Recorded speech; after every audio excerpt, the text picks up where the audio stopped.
Well, welcome to another edition of The Education Game. I am Matt, and this is Dr. Scott. Scott, Yes, Dr. thank you. Scott.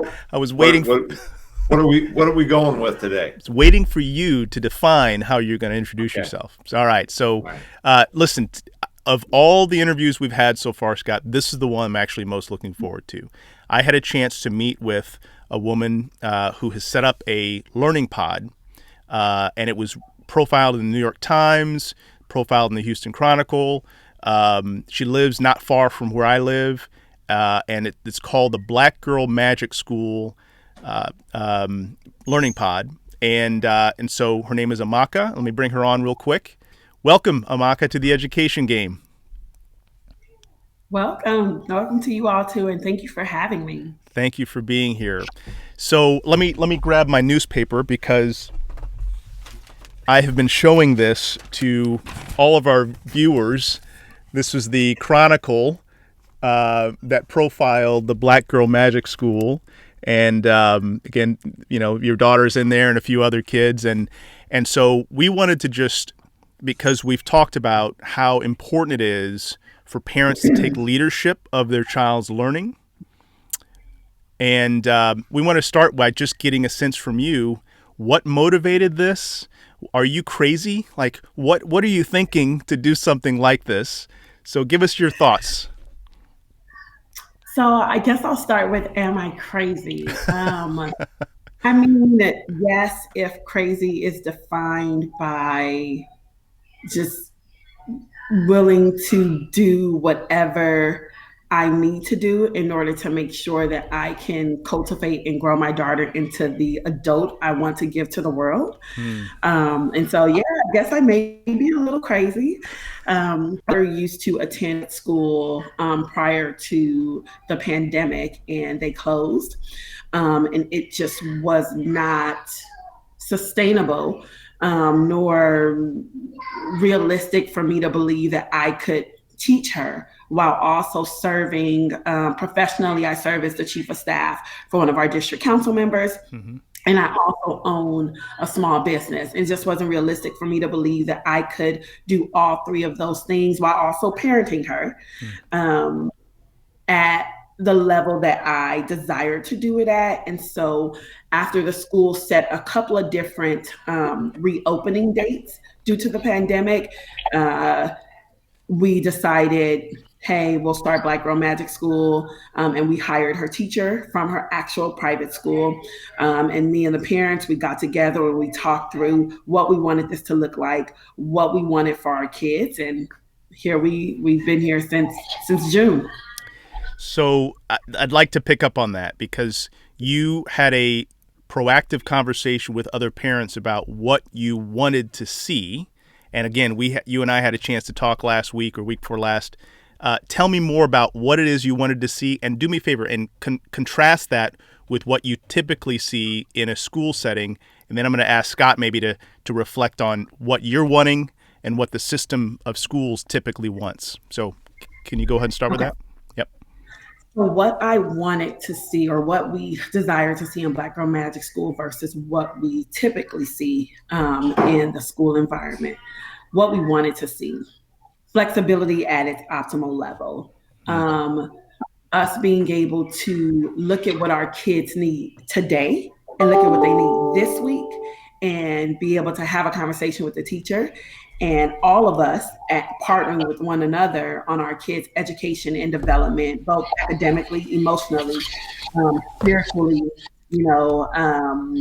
socially, us being able to adapt for the next week.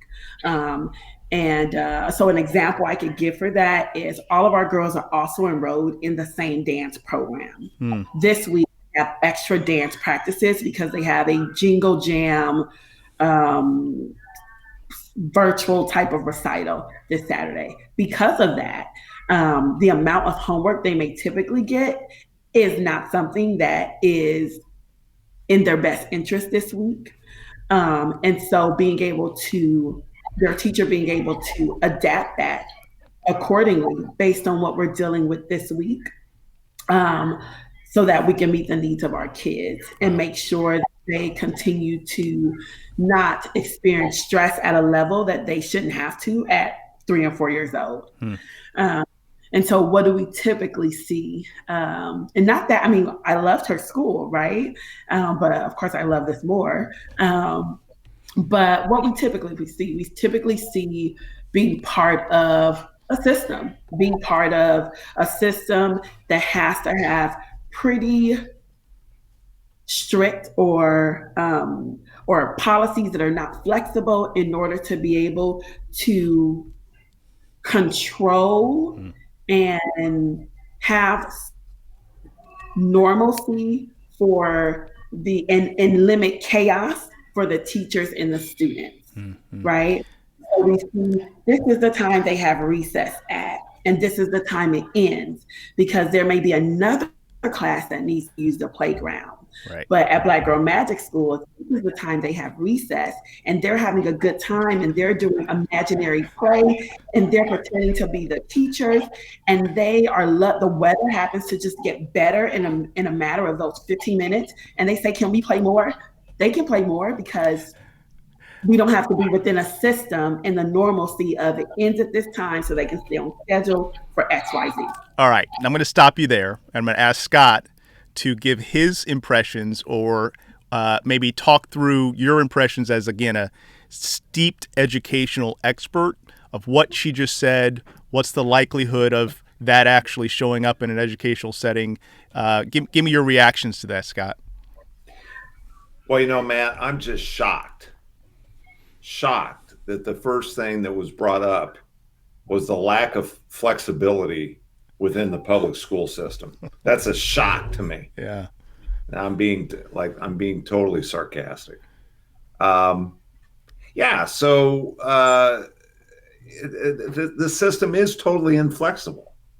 If your parents would have gone to, even a private school and basically said, hey, our kids want to play, 15, 20 minutes more a day. Is that possible?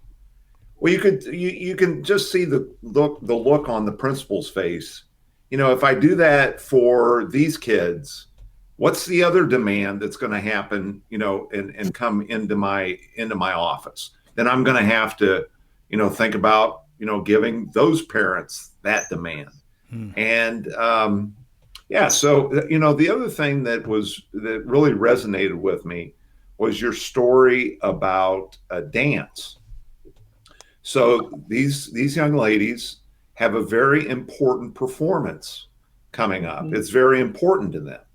So why wouldn't we as adults adjust the learning day, so that they have time to get ready for that big, may I say, Super Bowl? In their world, it's the Super Bowl, right? It reminds me of Matt didn't mention this, but when I was at the nonprofit, we launched a personalized learning lab school, and I had a soccer coach come into my office one day, and he said, "Can you start one of these for me?" And I said, "What do you mean?" He said, I really like the way that you use time. My soccer players, they don't have enough time in a traditional school to practice soccer the way that they want to practice it. And it wasn't a matter that this coach didn't want his kids to learn how to read or do math or learn about science. No, far from it. He just wanted to negotiate time. So that's what resonates with Black Girl Magic School. I'm just kind of interested. How many kids do you have in your learning pod right now? 5 girls. There are 5 Awesome. girls. They're upstairs right now in what is their classroom. So you probably can hear them. They were having, I think they're having Spanish right here and talking. You just say Spanish? Yeah. Yeah. Okay. Here's a couple of questions I have. What was the easiest thing that had to be done to put this together, and what was the hardest? What was the easiest and what was The the eas- hardest? the easiest thing was letting it be at my home. Honestly, that was probably the Yeah. easiest thing for me. Yeah. Um, the hardest thing, the hardest thing is actually turning other families away. To be quite honest, that's the Wow. hardest thing. Um, Say we say more about that. How many families want a part of this so far? To date, we've turned away about like 22 families. Ooh, wow. We Wow. I've had some of the families I've known, it's been previous classmates, so all the girls know each other. They all Yeah. attended the same school together. And they're all not in the same grade. One of the girls, she's technically what we would call pre-K 3, right? And the other four girls are pre-K 4.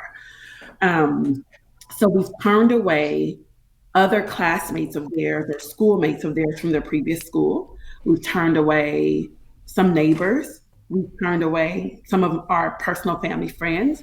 And we've turned away people who have just reached out to me and contacted me. Maybe they've seen the girls have been in the Chronicle twice now. They were just in the Chronicle again, Matt, about a week and a half ago. Hmm. Not this Sunday, but the previous Sunday. Um, or they saw the New York Times article and they reached out to me. And so, yeah, we turned away families where we're at capacity. Yeah. So we just had an interview with an edupreneur who talked about the idea of microschools, which is that Mhm. the structure you're describing now becomes much more possible because of some technological dynamics that have just come online in the last 5, maybe 10 years at most, but definitely in the last 5 years. But what you're describing is there's demand for flexibility. There's a demand for what you're describing. And my guess is if more people heard about what you were doing, that it wouldn't be 22 parents you're turning away. It would be 2,200 parents. But what Scott and I are trying to explore is how do we help families do more of this without the fear that they're somehow missing out or they're losing something in their child's learning. And so I sent you a couple questions that I wanted to ask you about. The first thing is, and all this is really in the vein of lowering the fear level on parents to do something different, right?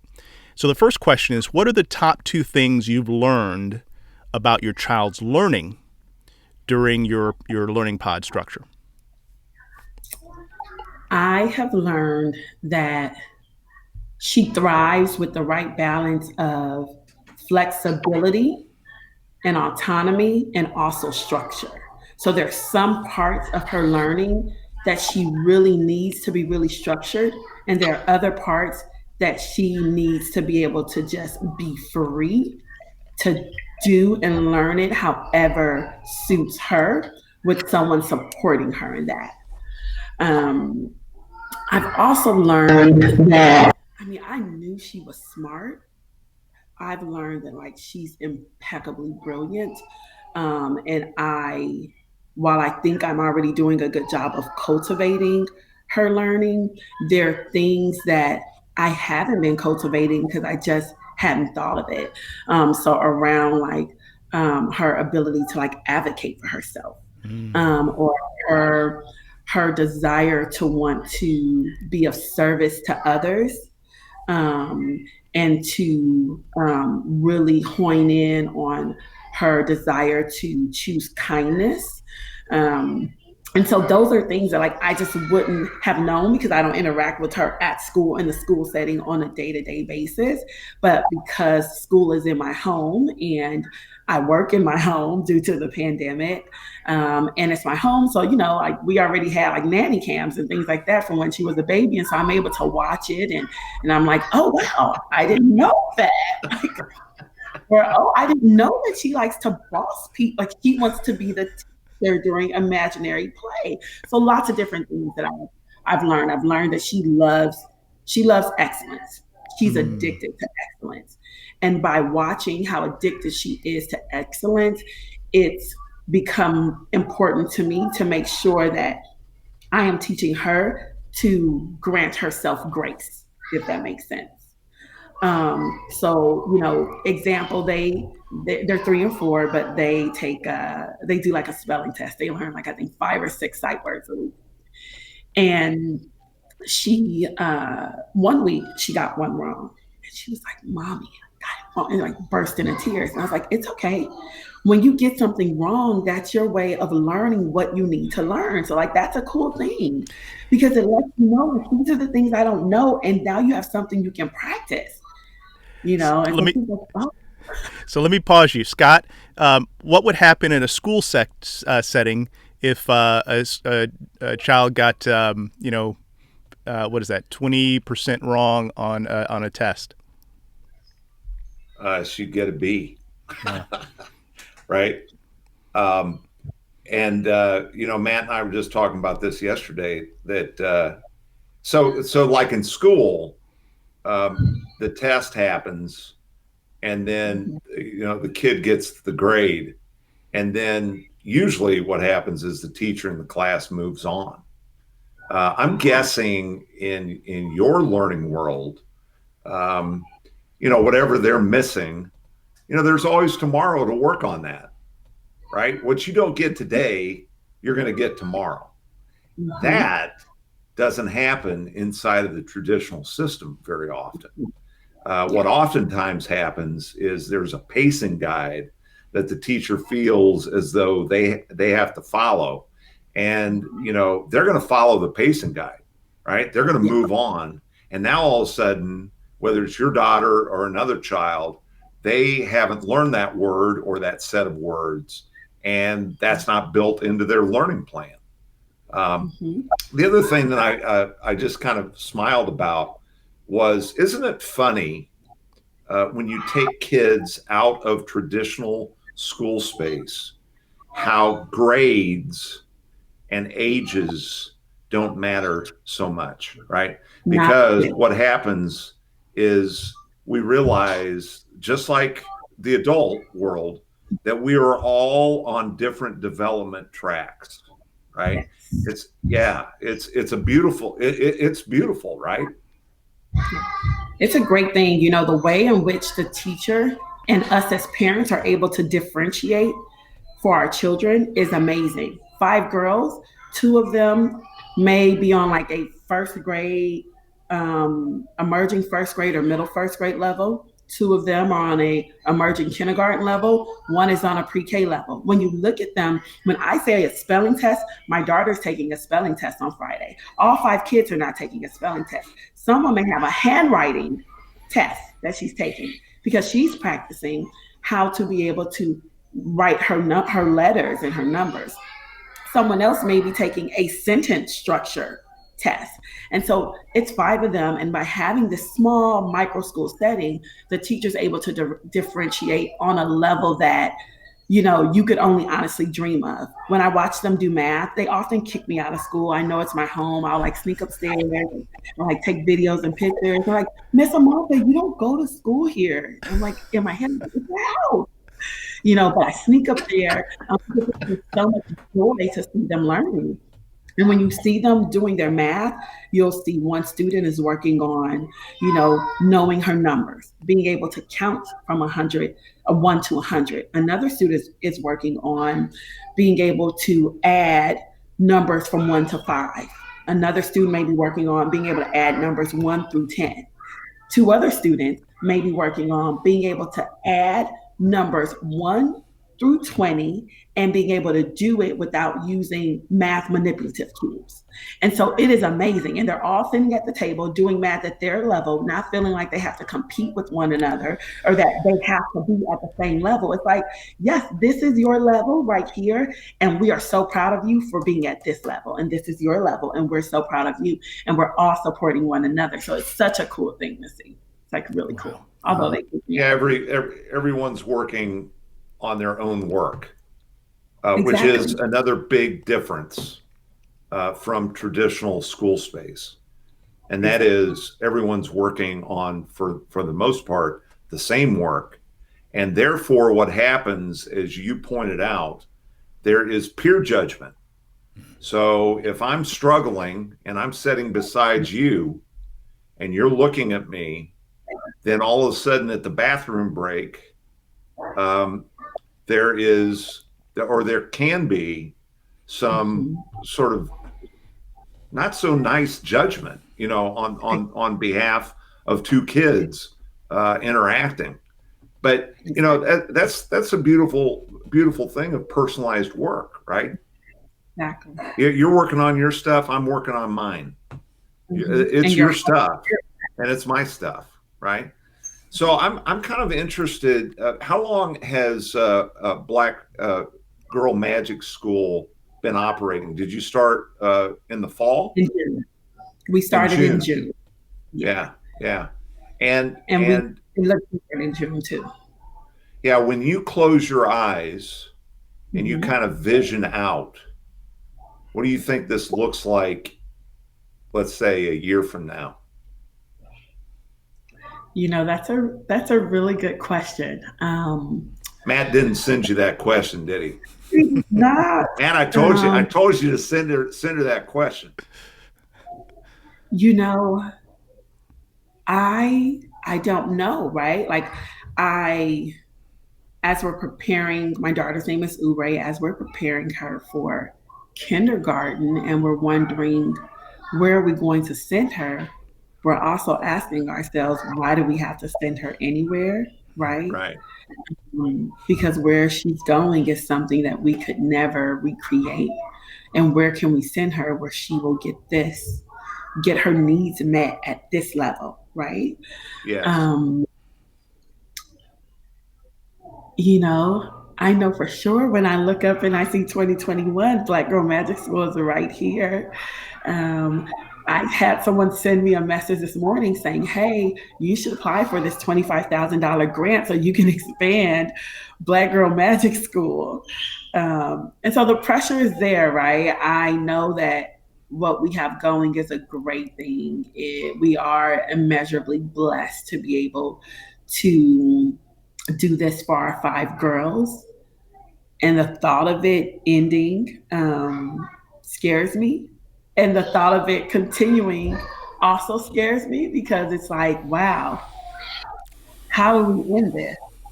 You know? And it's like, wow, also, how do we continue, right? But I know for sure it's here right now and it's going to be here after the holiday break. Yeah, yeah. When we talked a few weeks ago, I Mm-hmm. told you about some of my journey and how each Yeah. year my family would ask the question, "Are we going to do something different?" Because we were homeschooling, and each time the question came up, "Are we going to put them back in school?" We'd explore it, and we kept saying to ourselves, "Our kids are thriving in this model, and we know what the other model looks like. And the other model is a lot of competition. It's a lot of judgment. Frankly, it's a lot of focus on things that we actually don't value and that the future of our society doesn't actually value. Teamwork is valued far more in the future than it was in the past. So the collaborative spirit, character matters far more. I mean, it's always mattered, but I think character is going to be one of these key pieces. Problem solving matters far more going forward. And so these are the things that I feel like it felt for us that we couldn't send our child back. But I will also say, and I think I shared this with you before, it's hard work. It is potentially time costly, right? It's frustrating Mhm. because now you have to handle challenges, right? Before, right, we could just send that to the school. Hey, school, you handle that, right? But the when I think about the cost, I also think about the value. Like, what do you get in return? And so, what I'm hearing from you is what you're seeing, what you're getting in return, what your daughter is getting, is so high that it's hard to imagine giving that up. And that's kind of where we were. And that's what we're trying also to inspire parents to say, look, it is going to be hard work. We don't want to lie to you about it. It's going to be tough. But the value is you're going to have a child who's going to be able to enter this new world with confidence, with autonomy, with a sense of their own ability to solve their own problems. Talk to me a little bit about, because again, we had a long conversation about what you're envisioning in terms of your daughter's self-efficacy, her ability to lead her own and manage her own life at an early age. Talk to me more about that part of how you're trying to build your daughter. You know, my goal in parenting Ure every day is to ask myself, like, how am I developing her into the adult that I want to give to the world? How can I make her and help her be a great human? And so in doing that, I'm trying my best to make sure that how to educate her happens with balance. That it's not all about the math and the science and the reading and the English, but it's about a balance of teaching her to advocate for herself, teaching her to advocate for others, um, teaching her to recognize when things aren't okay and to speak up about it, teaching her to choose kindness, um, teaching her how to help others, um, teaching her to explore whatever it is that her heart desires, even if it means that she doesn't want to explore for the long term, but trying new things. And so I'm I'm trying, right? Yeah, yeah, yeah. Well, what strikes me is that you have a clear vision about, again, I love the language, the adult you want to give to the world. You have a clear vision about that, and now you're working backwards. What does a Yes. 4-year-old look like who you're preparing to be someone who's autonomous? We've got a graphic that I might show on our video that when we air this, about how the challenge of parenting, one of the major challenges of parenting, is teaching the child how to own their own learning so that the parent can step back and let the child lead. And historically in education in schools, the the teacher or the system decides what the child is going to learn. They develop the learning plan for the child. The child may learn it, may not, but then the school also evaluates the child. And in a new world, the child or the young adult is going to have to define what they want to learn. They're going to have to plan for it. They're going to have to execute it, and then they're going to need to evaluate it for themselves. And so that's again a flipping of how learning has happened historically. So, listen, we could talk to you for days. I'm sure you don't have that kind of time, but let me ask you another couple questions that I prompted you earlier about. We talked a little about the differences you've seen between a pod and traditional school. Let's now be a little bit real for the parents. What are some of the biggest battles, maybe the top 2 battles you've had to fight with your parents, with your other pod members around your daughter's, I won't say education, your daughter's learning and this learning pod? What are some of the battles that you had to fight? I'll start with my parents. Mm-hmm. I'm first generation Nigerian American, and uh, Nigerians historically we love education, right? We Mm-hmm. love to be the top. We thrive off of competition. Mm-hmm. Um, and within our Nigerian culture, within my Igbo culture, it's about going to school, doing exactly what the teacher says, regardless if the teacher tells you to do something that's wrong. You do as they say, and you get an A+ all the time. Because if you don't get an A+ and someone else gets an A+, then that person must have had 2 heads. Because how could you have possibly not have got a grade as good as them or better than them?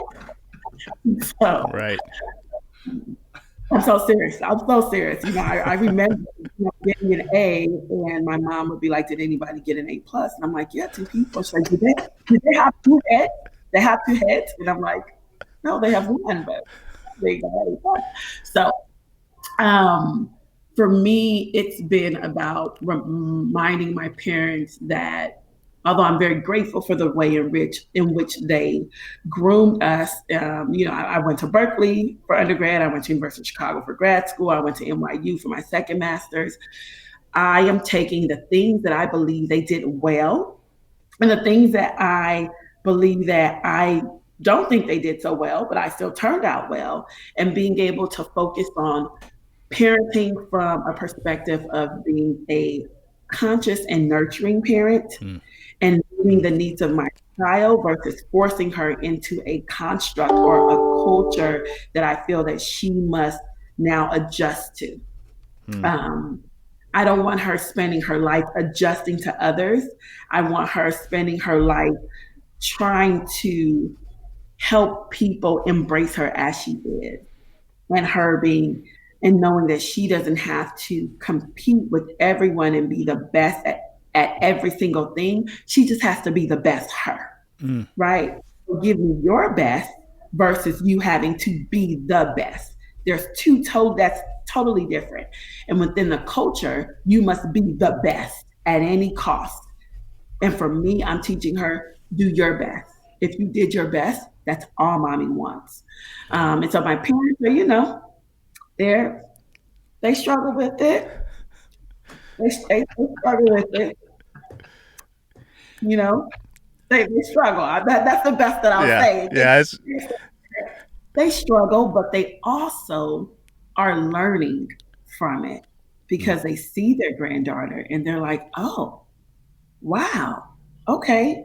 I don't understand this, but I understand it. So they're learning. They're learning.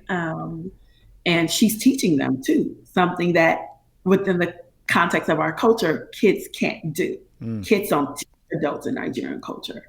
interesting. And she's teaching them, and she feels brave and confident in teaching them and leading with empathy, even Mm, with Nana and Papa, and saying, Nana, no, Nana, it's okay.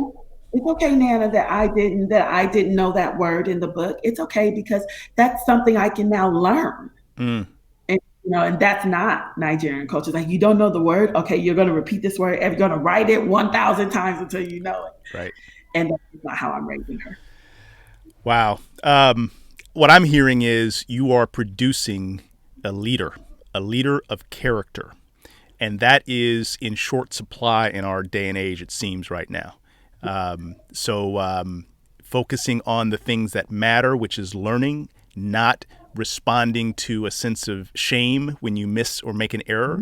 I'll tell you, Absolutely. one of the things that I've seen in school, Scott, we've talked about this, kids who are actually at the top of the class, they become the most risk averse because they've been taught for years the last thing you want to do is fail or get a poor grade. So what happens? They start taking courses that are easier, or they certainly don't look for a true challenge. They don't want anything that's going to like force them to really dig in, because they might fail by getting a B in a class that they learned a ton, and they will see that as a failure. And Versus, in the business, Matt, we call that padding the grade point, yeah, that's right, right? that's right. Yeah. And of course, You know what also, I'm go ahead, Scott. Go ahead. you know what I'm thinking about, Matt? Hmm. I'm thinking about the kindergarten teacher uh, who who the first day of class, if this school decides to send these kids back to public school, uh, Or what or that private school kindergarten for that matter. teacher or private school, Yeah, any school, any school. Yeah. what that teacher needs to be prepared for, So Scott, right? talk to that. What does the teacher need to be prepared for, and is it like help Amaka prepare herself if she does want to go back to public or private? What does she need to do to make sure that she's preparing the ground for a soft reentry, so to speak? Yeah, I think the one thing that you need to, if the decision is made by the families to send those learners back into traditional space, um, one of the things that learners who have been trained and are working the way that I hear your five being trained and working is they have a really hard time going back into a space and being told how they're going to learn something, Mhm. right? Because what's going on in your learning organization right now is they are learning how to learn in very different ways than the traditional system. Um, so I have a little bit of experience with this with older kids. Our kids were 11 to 13, and they left us to go into high school. You're talking about the lab school. Yeah, at the lab school, and Are you what in Chicago? they're say again. Are you in Chicago? No, this was a lab school that we launched Oh, in the Houston Museum District okay. We when I led Houston A+ Challenge. Um, okay. but when those kids went into high school, and I think your learners are going to be facing the same. Uh, let's just call it a negotiation. But those kids really didn't need any help learning what the teacher wanted them to learn. They wanted the teacher to be there as a guide and as a supporter. They didn't want the teacher to be the sage on the stage lecturing 45 minutes. To them, Mhm. that was a colossal waste of time. And I'm thinking, now these kids aren't 13, but in their own little 4-year-old and 5-year-old way, they're going to be Mhm. stepping in and basically saying, you know what? I know how I want to use you in my learning. And when I need you, I'll let you know. But Mhm. for now, let me know what you want me to learn. And now it's a negotiation on how we're going to learn it, which is very different than the traditional system, right? Yeah, yeah. Well, and I know that. Hey, Go ahead, Scott. well, I got one question around the mechanics of the of your learning pod. Uh, is it how old are the kids? Are some of the kids like public school age? All of them are. Four of the girls are four, and one of them she's three. So one three-year Okay, old and one all right. 4-year-old.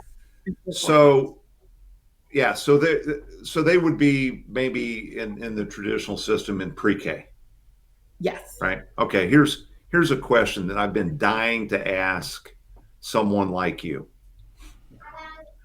Have your families had any conversation about that they're upset that they are paying taxes into a public school system, but they are not utilizing that public school system? And it just doesn't seem fair to me that that's happening. It seems as though some of that tax, some of that public money should be coming back to you to help you run Black Girl Magic School. Has there been any conversation about that between the parents? Great question. Not something that we have, because the parents, we do have, Zoom meetings, recurring Zoom meetings, and we, gather in the backyard, social distance style, and have conversations as well. We haven't talked directly about that, but we have talked about, you know, um, how we, put away our money for our kids in our flexible spending account to pay for school. And like that money's kind of sitting there and we're like, hey, how can we still use this money? We've talked about, I know I think about that a lot, that I'm paying taxes and yet I'm paying essentially tuition, right, to run a school in our home. Um, Yeah, I, in effect, you're getting taxed twice, right? You're basically, spending you're spending double dollars. You're paying into a system that you're currently not using, and then you're paying into a system that you've created. mhm, mhm. However, I mean, so the thing that I'd like to, so I'd hope we can have you back on, Amaka, because what the conversation that we really are interested in is how can we take the learning that you were having and broaden it, right? Again, the person we interviewed just the other day, he talked about how with microschools, you can do all sorts of things without having a full-time, accredited teacher in your midst. And so what we're trying to figure out is how do we help parents, learn from your experience and then adapt it to their own circumstances. So those 22 that tried to get in, they can set their own up, or those 2,200 that are interested in this can set their own up, and we can maybe support some of their learning with some of what you're experiencing and what you're learning, kind of helping to guide that. So, but Matt, let me just add this. Yeah. If we can't get the money right, of course, those 22 families, right, will be locked out. I'm guessing they need some help. Yes. Right. Yes. So probably the three of us can pay into a system and then also pay into an alternate system. Yes. But until we get the money right, it's going to be hard for these types of learning pods to scale up. Sure. Well, and as I've said before, that gets us into policy conversations, and I lose my hair when we start talking about some of that stuff. And I don't have much to lose, Scott, as Scott, runs his fingers through his hair to rub it in. So listen, we could talk to you about this all day, but we need to close this up. Any last comments, Amaka or Scott? We really so appreciate you being on the show today. My last comment would be, I think what makes it easy for us to be able to do this, and I think what makes it hard for us to envision a world in which parents get to have optimal flexibility to meet the needs of their children and to truly partner with the educators that are helping them to grow their kids, is that it's really hard for people to always keep at center asking themselves the question of is that in the best interest of the children? Yeah. Is that in the best interest of my child? And I knew that keeping my daughter at home and me teaching her was not in the best interest of my child. And we know that our learning pod, we ask ourselves that question all the time. Is this in the best interest of our kids this week? Like, what is in the best interest of these girls this week? It's really cold. What's in the best interest of them when it comes to them being able to have time to play? We're coming up on the holidays. What's in the best interest of them and us teaching them, about the holidays and letting them experience that? What's always asking ourselves that question. And when we look at the bureaucracy and the policies that govern education, if people were to ask themselves, what is in the best interest of the children that we are serving, we would not have a lot of things going on that we have going right now. That's right. But it's really difficult for people to keep that front and center. Yes. And so that's the question I ask myself as a parent, as a previous educator, and as what I see myself as, which is my daughter's most important teacher. And so awesome. That's it. I can think of no better way to conclude. Thank you. Would love to at some point have you back on if you're willing. Really appreciate your helping us understand more about what you're up to, and just will be in prayer for you and your daughter and your pod as well. It's a beautiful experience, it sounds like, and I am looking forward to also meeting the leader that your daughter is going to become, because we're going to need leaders like her. Very soon. Good luck with the dance recital too. Thank you. They're jingle jam. They're so excited. All right. Well, thank you very much, and so thank you, Amaka. Appreciate your time. All right. Scott, she's killing. That was one of the best. And we just scratched the surface. We say that a lot, right? We do. We've got a lot of good interviews on this show, no question.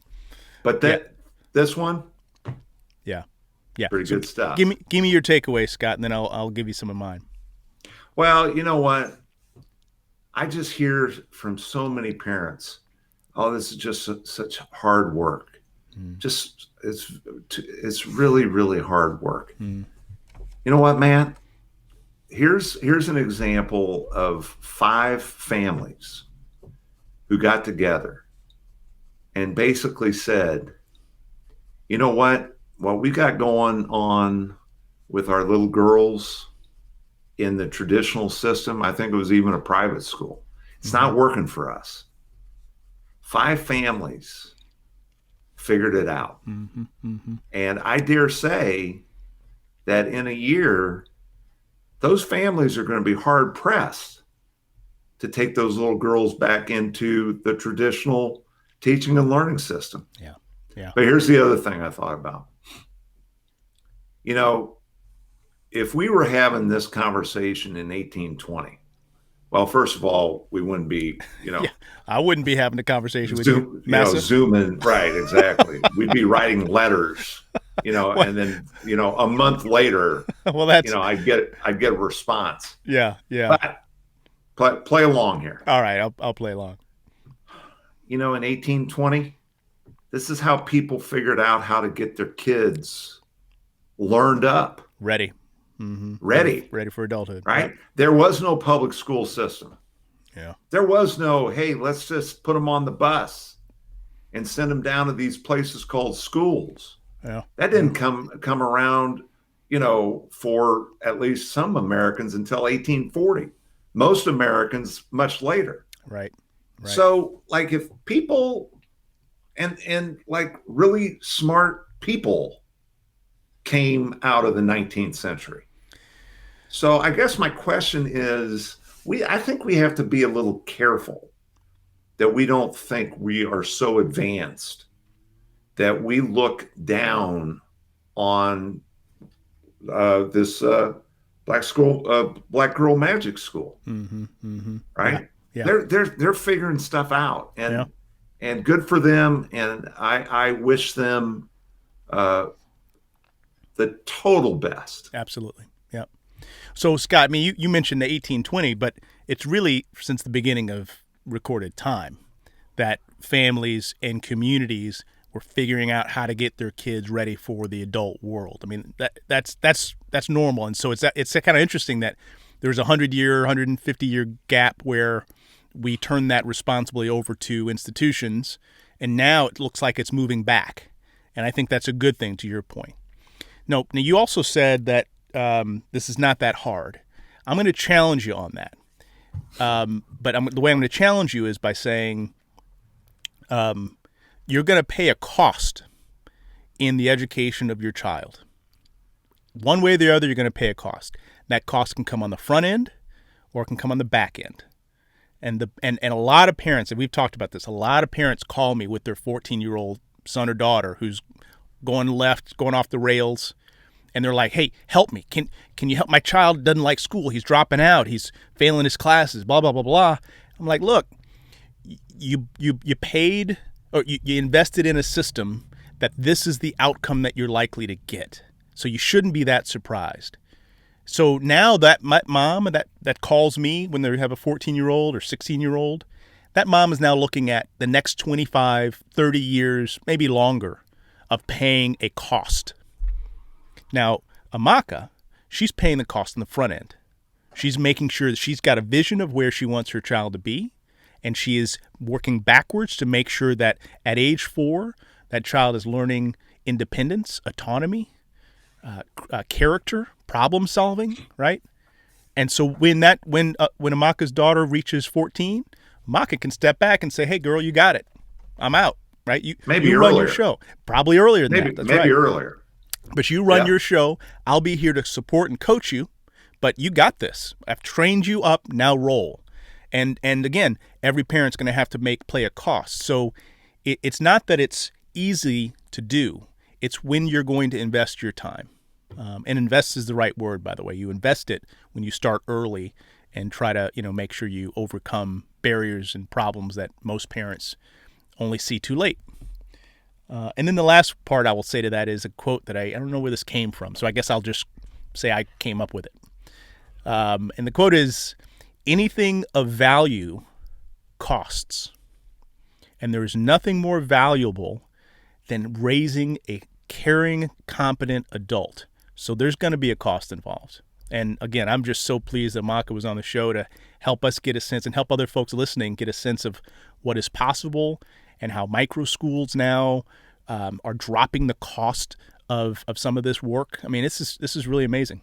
Yeah. So, what are the three media outlets that she's granted interviews to? Oh, The Houston Chronicle, twice. the New York Times, and the Education Game. That's right. Now, if anyone says that we don't rate, let me say that again. Yes. The Houston Chronicle, the New York Times, and the Education Game. That's right. I'm say no more. And we're the only one that she's done a video interview with. So really, in many ways, we are actually ahead of the game. We're ahead. We're ahead. All right. So the other things that came up were the importance of flexibility, autonomy in the educational process. And, again, you spoke at length about how rare that is in a public or private structure, right? Yeah. Well, the risk here is that once you get a taste of flexibility and autonomy, freedom. Yeah, it's liberating. Yeah. On the other side, traditional school systems really don't want the learner to taste that flexibility and that autonomy. Mm-mm. That is seen as a risk. It is a risk. And at big numbers, the system can't figure that out. Yeah. Yeah. Scott, you've talked about how, in some of when you were leading schools, parents would come into your office and they would say, this is what I want. And here's the negotiation that we're going to have about my child. What Amaka is describing is not only the mom having that negotiation, but eventually the child having the negotiation. And our vision is every single mom and child in that school would be constantly pushing on the school for flexibility. And to your point, as a principal, that would just be unworkable, right? Well, and Matt, here's the deal. This equity word is so big right now, mm-hmm. In not just in public schools, but all over the country. Equity. Let me tell you something. I don't know whether the traditional school system can offer equity to all of their learners. It goes back to that story, right? I kind of knew the parents mm-hmm. that knew the school board member. Mm-hmm. Mm-hmm. And I'm not proud of this, but not only did I do it, it happens all the time. It's continuing to happen. As the decision maker, who's going to make the phone call to the board member or to the superintendent. Mm-hmm. And it's basically those parents that get the adjustment made to whatever they're requesting. Yeah. That doesn't happen for every parent. Not even close. So it's not even close. So how can we achieve equity inside of that system? And here's where I've arrived at. We can't. It's not going to happen. Don't listen to people inside the district that say, we're going to give you a fair shake. We're here for all kids, right? It's not personal. I think people who really say that, especially at the lower levels of the district, really believe it. But when you get to the higher levels, inequity mm-hmm. all over the place. Mm-hmm. Mm-hmm. It's who you know. Yep. Okay, well, for the families listening, Amaka is an example of how the educational world is changing. We talk about it, the educational game is changing. We on this show are trying to help parents understand it so that they can prepare for it and they can ready their children for a future that is going to be very different than anything that we were prepared to step into. So Scott, any last comments before we sign off? No, we got to find more Amakas. Yep. And Not only in Houston. I mean, Matt, they're out there. yep. I Yep. know they're out there. We just have to find them. Yep. And then the education game builds, Yep. becomes stronger. Well, we've got connections, and we've got a few folks already lined up. And I mentioned a young man named Philip who grew out of a similar type of learning structure as Amaka is describing. He's now 17, really neat young man. There are others out there, so we will definitely be introducing them to you, listeners, over the next weeks and months. So thanks for listening again to the Education Game. Again, I'm Matt and Dr. Scott. I've turned from Scott into Dr. Scott. Scott at the beginning of the show, Dr. Scott at the end of the show. All right. Well, whomever you are, we are delighted to have you join us. We are the Education Game, and we will be back again soon with another edition of the Education Game podcast. Thanks so much for listening, and we'll see you next time.